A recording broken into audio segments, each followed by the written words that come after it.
Frères et sœurs, la venue de Jésus dans le monde s'est faite par son entrée dans une famille. En entrant dans cette famille de Nazareth, constituée déjà de personnes pieuses que sont Joseph et Marie, le Seigneur Jésus les sanctifie et les élève davantage dans la sainteté divine. C'est cette sainte famille que l'Église, notre Mère, nous invite à célébrer et à honorer aujourd'hui. Bien-aimés dans le Seigneur, célébrer la Sainte Famille, c'est réfléchir sur quelque chose de riche et d'essentiel pour la vie chrétienne. Car la Sainte Famille de Nazareth, Jésus, Marie, Joseph, que nous célébrons en ce jour de fête et de joie, se présente comme un modèle, comme une école pour la construction d'une vie familiale exemplaire, d'une vie familiale et sociétale selon le cœur de Dieu. Au sein de la famille, chacun a son rôle, nous fait remarquer l'extrait de l'Évangile entendu ce jour. En effet, nous dit Saint Luc, les parents de Jésus l'amènent à Jérusalem pour le présenter au Seigneur. En amenant l'enfant Jésus au temple pour sa présentation, Joseph et Marie se montrent soucieux de leur devoir religieux parental.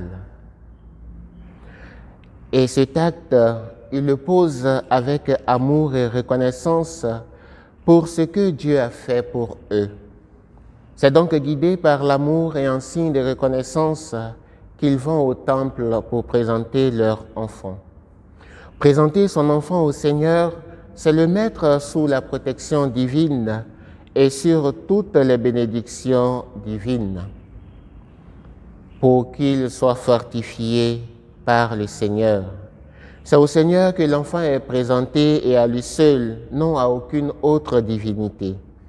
Chers parents, le chemin de la foi, le chemin de Dieu, le chemin de l'Église, c'est vous qui avez d'abord la charge de l'indiquer à vos enfants. L'accomplissement de cette tâche suppose que vous-même êtes déjà en route sur ce chemin.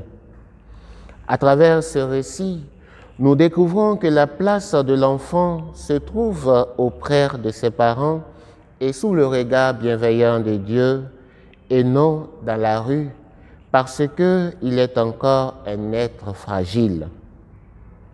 Lorsque tout cela est fait, l'enfant ne peut que s'épanouir et grandir en sagesse jusqu'à la stature parfaite, jusqu'à la stature de l'homme parfait.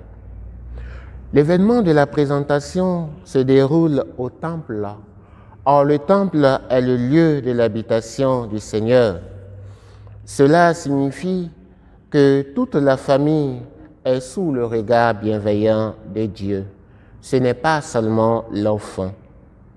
De fait, à l'école de la Sainte Famille, on comprend la nécessité d'avoir une discipline spirituelle familiale, une vie familiale sacrée et enracinée dans l'amour, parce que sacrée, parce que centrée sur Dieu. Au sein de la famille, c'est tout le monde qui doit s'attacher au Seigneur Dieu. Lui seul doit être le centre.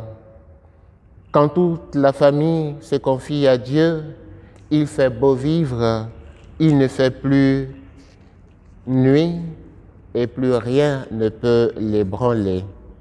De même, à l'école de la Sainte Famille, on y apprend le silence, le recueillement et l'intériorité, la disposition à écouter les paroles de Dieu adressées par ses envoyés. Là, les cris, les forts bruits, les fortes disputes n'ont plus leur place. Alors, combien ne délaissent-ils pas leurs responsabilités parentales? Le Seigneur nous interpelle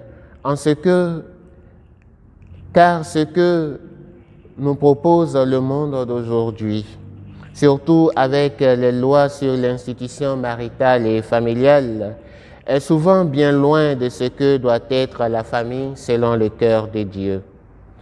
Mais il n'est pas encore tard. nous pouvons toujours approcher la Sainte Famille qui s'offre à nous comme modèle de réalisation de notre être en Dieu. Pour ce faire, il faut commencer par nous éloigner de ce que offre le monde de négatif et résister à cela. Et pour y parvenir, nos familles doivent être bâties sur la foi ou doivent reprendre le chemin de la foi, comme le fait remarquer la seconde lecture de ce jour. Aussi, un enfant est une grâce et une bénédiction. Mais si vous ne l'avez pas encore, cela ne signifie pas que vous n'êtes pas béni.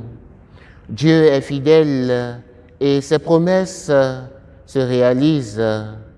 Il est fidèle à ses promesses et ce qu'il a prévu pour vous se réalisera. Alors, comme Abraham et Sarah, nous devons être des hommes de foi.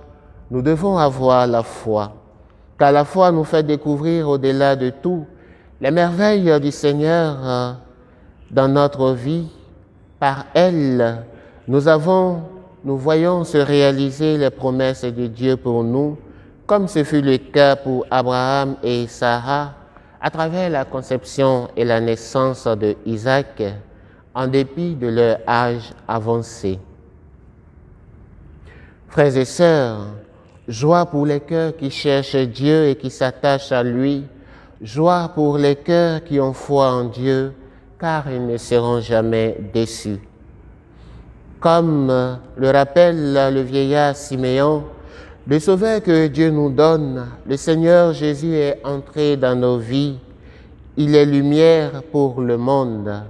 Alors qu'il éclaire nos familles, qu'il les illumine, qu'il les sanctifie et qu'il les élève dans la sainteté, afin qu'elles rayonnent de l'harmonie et la quiétude, qu'il les restaure, qu'il restaure chacune de nos familles dans l'amour de Dieu, qu'il les remette sur le chemin du royaume, surtout celles qui sont égarées.